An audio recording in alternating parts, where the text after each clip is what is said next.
All right, it's Sunday, 8 a.m., and it's already a little sunny today in sunny Maryland. Um, I finished page 11, if you were watching yesterday, and I've started page 12. Actually, I've already finished the sort of the pencil layer for page 12. This sort of battle scene with the beetle, where Scimitar is gonna um, chase it off or fight it, anyways. And 1, 2, 3, 4, 5 panels. That's my average. Let's start with panel inking. My initial thought was I was going to do the top panel as borderless, and then after some thought, I decided not to. And the reason for that is because I wanted more of an establishing shot. I wanted to have the trees in there.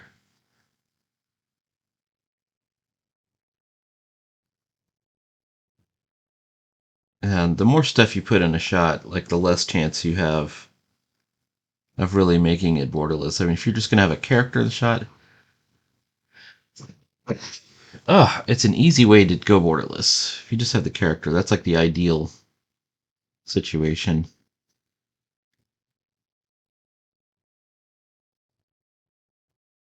But if you go too many pages, too many panels borderless, the comic becomes very difficult to follow. like, what, am I in the character's head? Like, what's happening here? If you ever looked at Wallywood's 22 panels, the subtitle is the giveaway. You know, it's how to draw those boring scenes where two characters won't shut up. Um,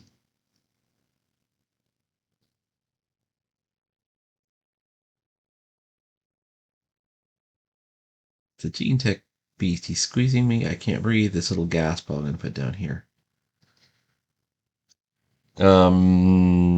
Hold on, Your Highness. Now, one problem I've got is I think there's all this wasted space down at the bottom, but I have to have it because I have to have the beetle at the bottom. The beetle at the bottom. It's like a Homer Simpson thing. The beetle bit my bottom, and now my bottom's big. Um, One possibility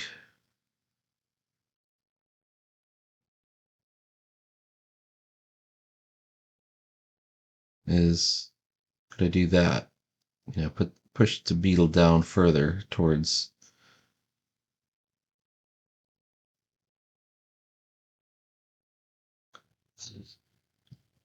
And that way we use our sky space for the speech balloons.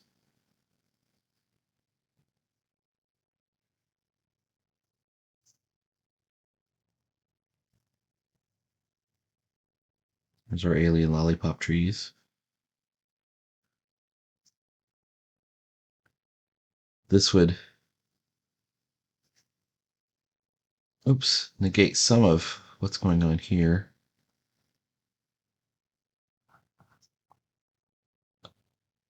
It's a Gene Tech beast. He's squeezing me. I can't breathe. Hold on. Where's he squeezing me?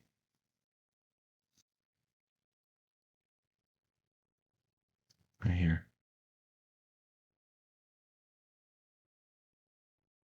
How about like right there? Hold on, Your Highness. To me, this is more um, compositionally pleasing. Now, the rule of thirds wise, you can't fit everything into the rule of thirds. Like sometimes there are like concerns of the panel, like what's going on in the story. There's like, well, I'm going to have to fit all these elements in here.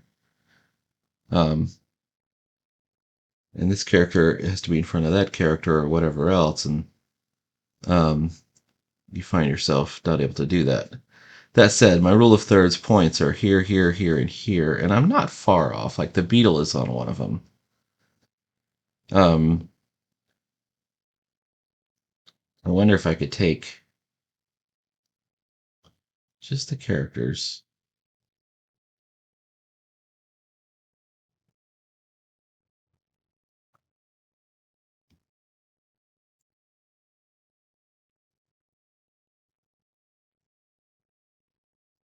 Make them just a bit bigger.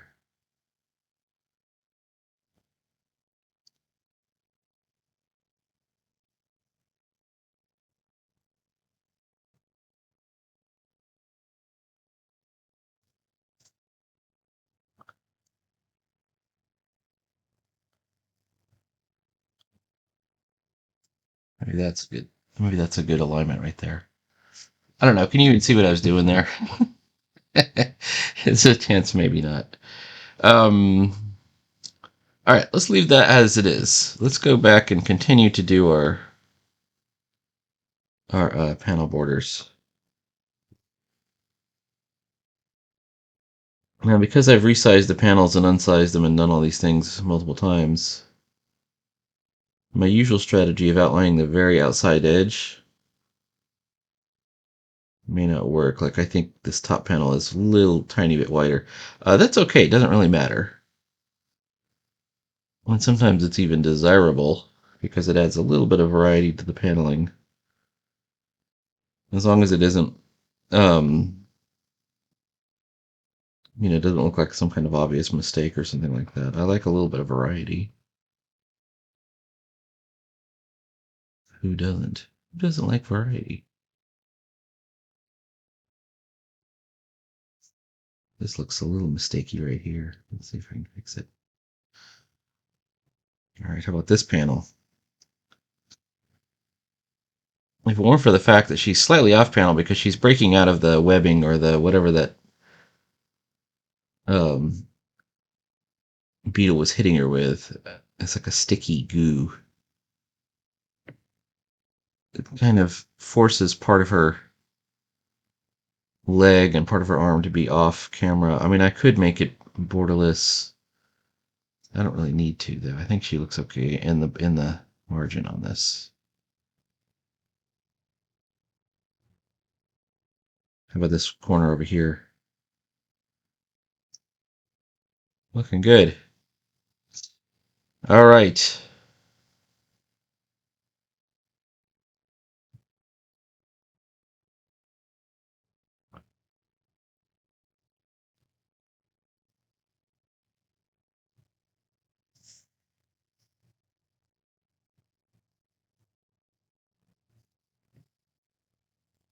Now, how about right here? Hold on.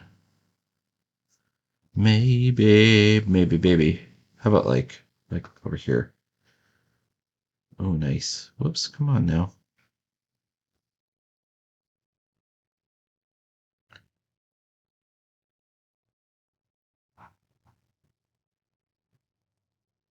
How about right here? Or here?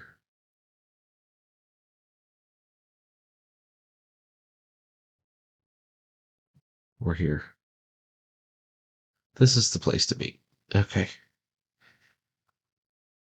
So, one thing that's going on here, his parasol slash sword is going to actually... This is where I'm going to break the border. Right here. I am going to break the border. But just in one place.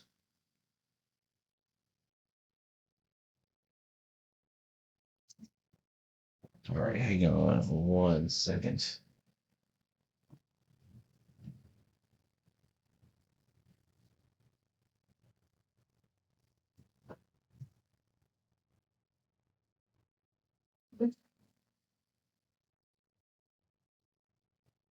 Oof. All right. I have a runny nose today. Well, that's what happens at 8 a.m. Okay. Let's take out the pencil layer. Looks okay except for right here. This definitely does not look right. Let's see.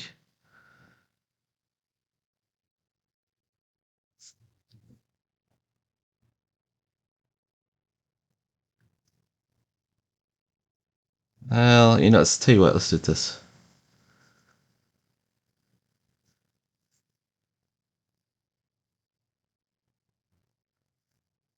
Does that look right? Pretty much, right? That looks right. Okay. Um, and we got our pencils back in, and we're good to go. So let's talk about panel one. First of all, I'm going to name all of our layers. Pencils, panels, and a brand new layer called ink. Let's get back our rusty nib. Not the micro nib. Do I need the micro nib? These figures are small. I'm still going to go with rusty nib one. Let's see what happens. All right. Traditionally,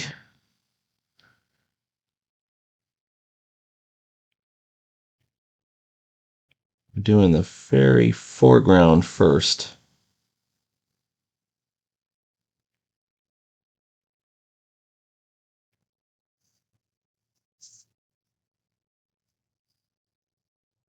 I'm liking this line weight. There we go.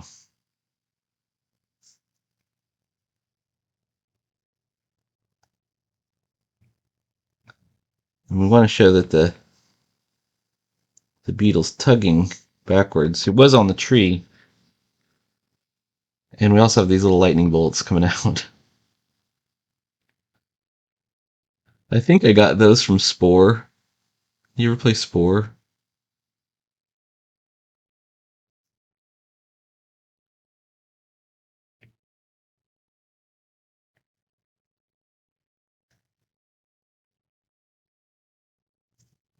Anyways, in Spore, if you encounter a hostile creature, it has these little lightning bolts that are coming out. And they seem like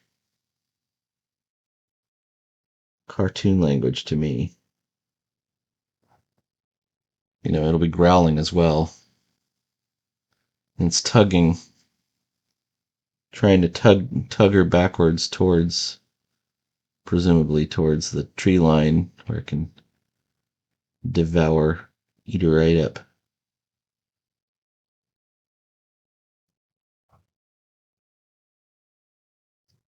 All right, hang on.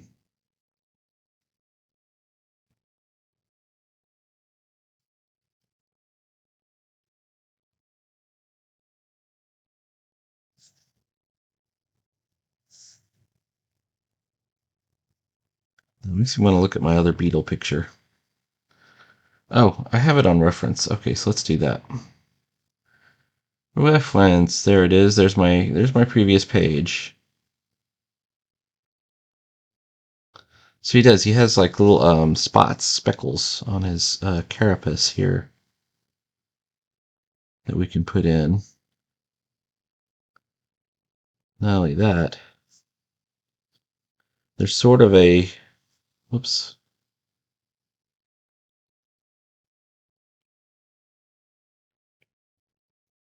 kind of an implied bend here.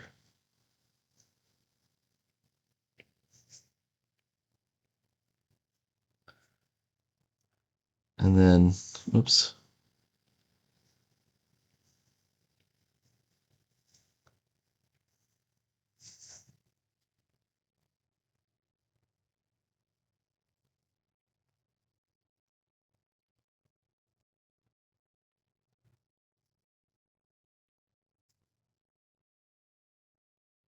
I think I like this line better than that line.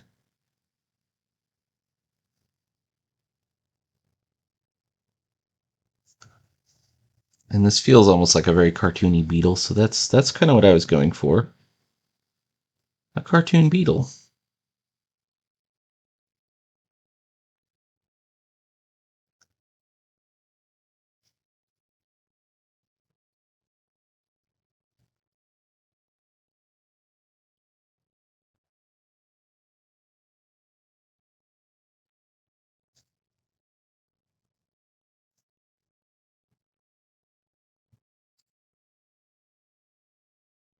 And let's definitely put some shadows or some hatching underneath.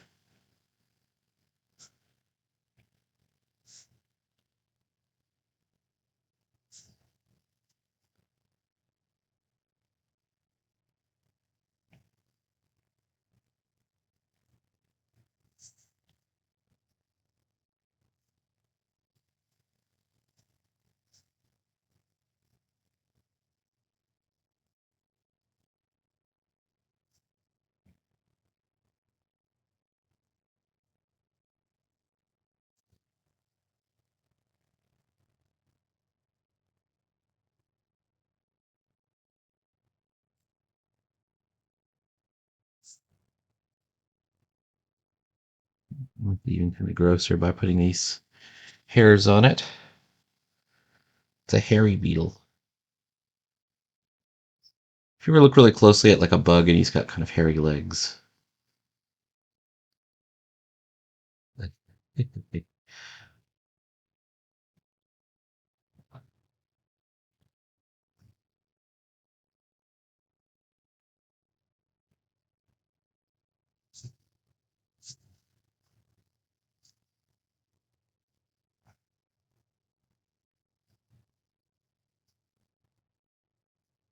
That's feeling pretty good for the beetle. What do you think? If I move this aside, whoops. If I move this aside, um, I could go a little bit further on the speckles, like go a little bit harder, not too much harder.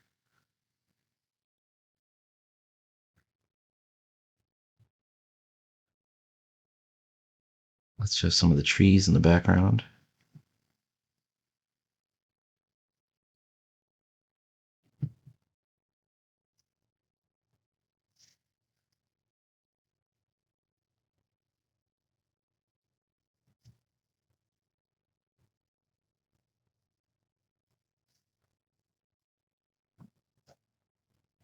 Plus, we have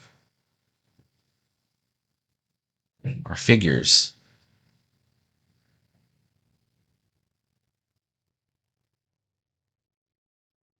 Right.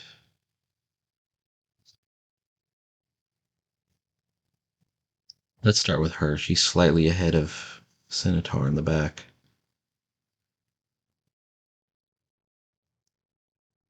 This is where I really might need the micro nib. Micro, there it is.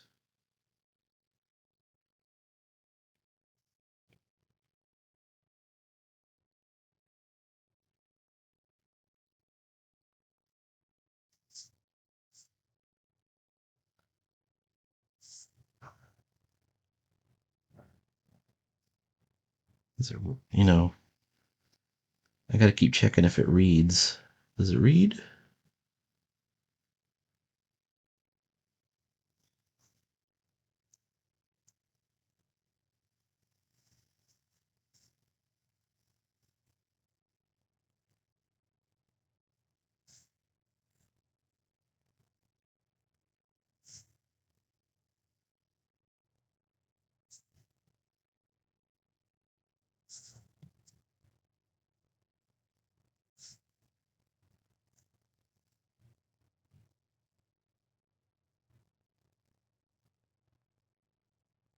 And her size, like at the size of this figure,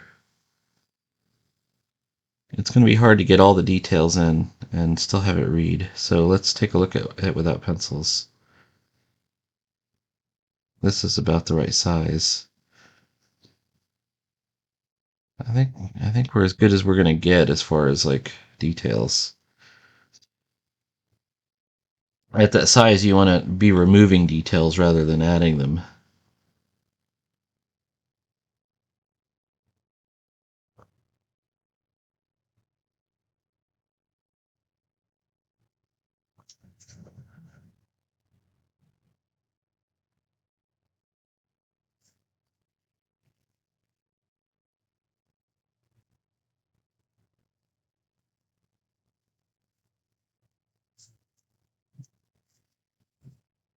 She's got both arms trapped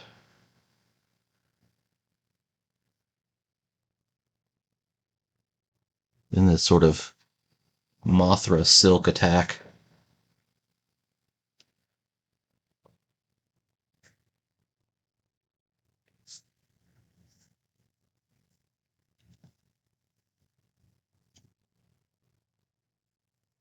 And I guess it's a matter of artistic convenience for me to put her arms aren't really behind her. Like one's going to be slightly in front, like you can see over here when she finally breaks out.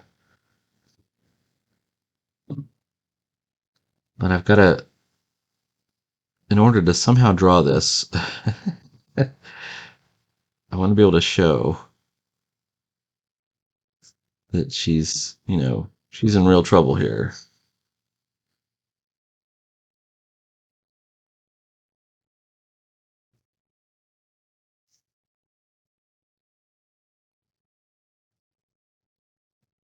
She's barefoot. She took her boots off. She had these boots on when she was in the spaceship. All right.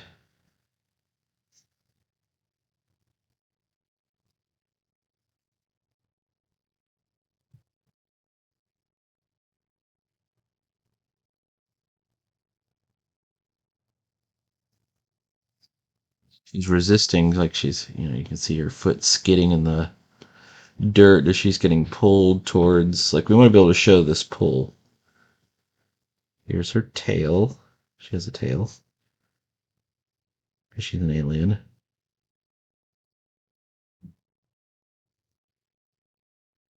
A Murdramite. And then she's got wings.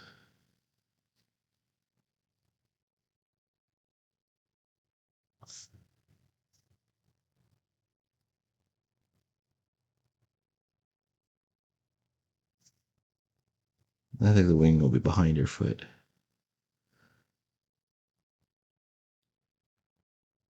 One of her wings is trapped too, so let's put that back here.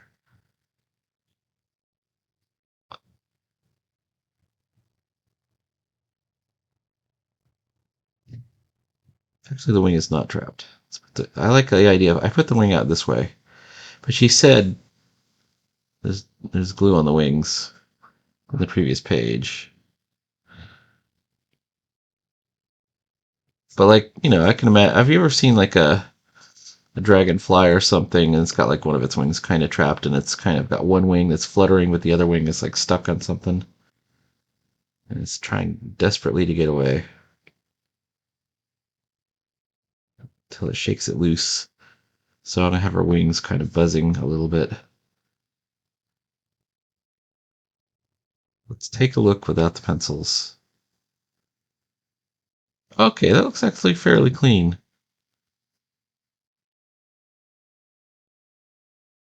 All right, let's have her eyeline directed at the beetles too. Oops.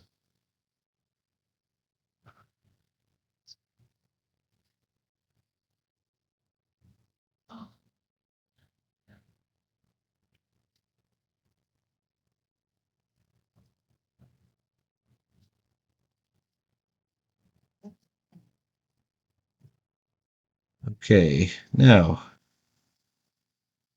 the glue.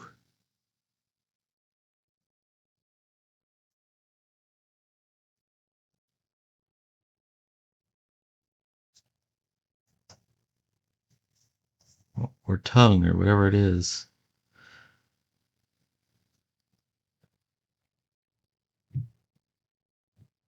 How does that look? To show it's under tension, we have like a little shaky.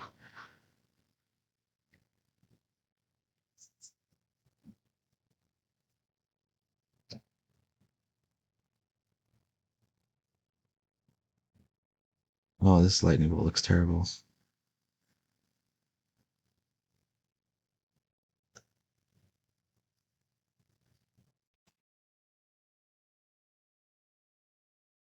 All right.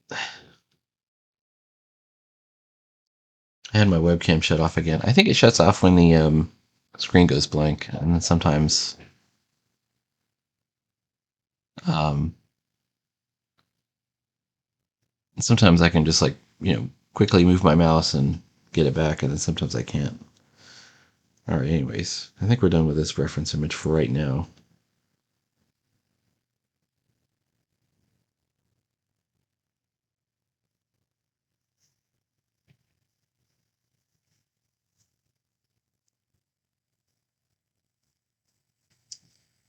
Most important thing for these wings is have these like little cells at the end,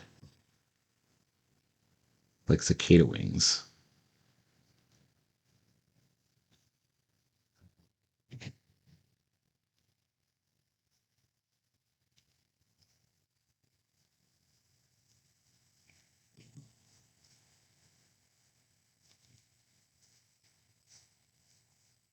All right, let's switch back into Rusty Nib. Rusty Nib 1.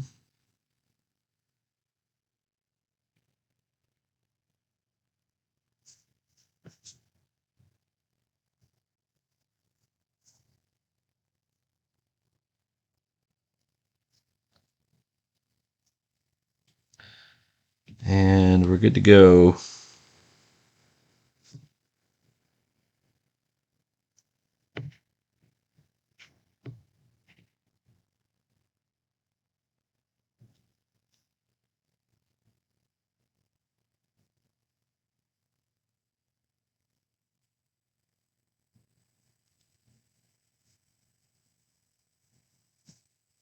So here's our third figure, which is Scimitar.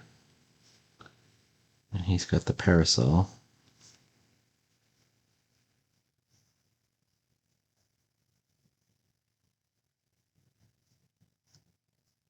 I think the way it goes is it's in like this. Yeah.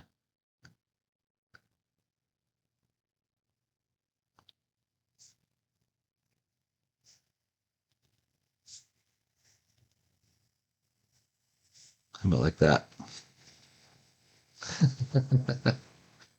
All right.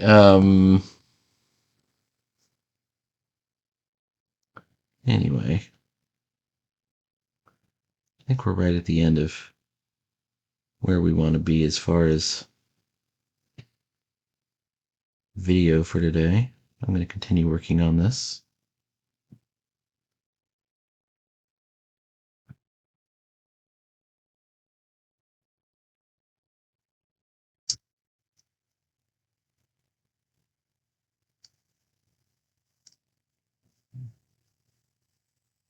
Please like, follow, and subscribe.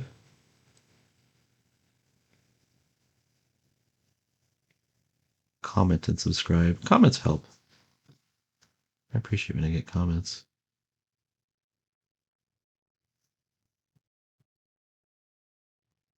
If you are also a cartoonist, I will probably follow you. Hang on, we're an artist. I follow a lot of sketchbook artists because I'm also into sketchbooking and gouache.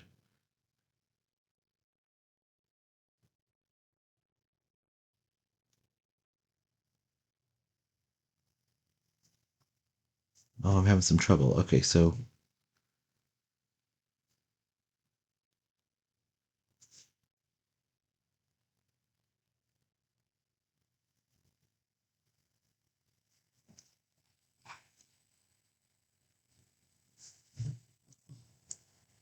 I'm trying to figure out the right angle for this mouth.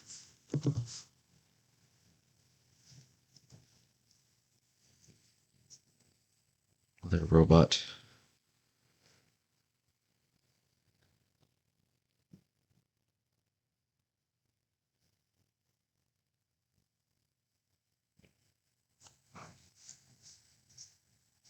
And that's about all. You can follow this comic and everything on it over at Instagram. Search for Rabbit Fighter 13. All right. Talk to you later.